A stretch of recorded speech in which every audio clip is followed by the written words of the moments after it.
Hi Ram fans, I'm Jessica Mendoza. And I'm Sydney Wicker here with CTV Sports, where we just wrapped up at the Uni-Wyo Sport Complex here in Laramie, Wyoming. Jessica, this was a disappointing game for CSU where they lost in a 4-set game. What were some of your takeaways from today's game? So I would say the most disappointing thing about this loss here in Wyoming is definitely that this is the first time in over a decade that the Rams have lost 2 consecutive games in the Mountain West Conference. So I definitely think that really hurts the team overall. You never want to lose a conference game, especially 2 in a row.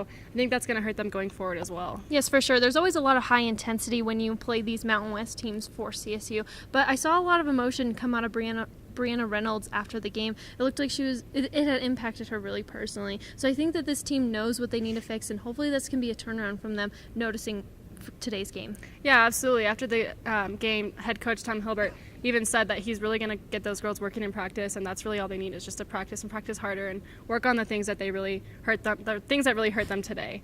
So, but speaking on that note, Breana Runnels had a pretty good game. She had 17 kills for the Rams, and Polina Hogarth Jensen also added 15. So they were being really aggressive at the net tonight. Yes, for sure. But this was also a really good game for Wyoming where they were able to take it away. But if you look at the stats on paper, it kind of looks like CSU took the game away. CSU did hit 53% while Wyoming hit 64. But some of the key players for Wyoming was Jackie McBride, where she had 10 kills, and then Faith Waitsman, who had 9 kills for Wyoming as well.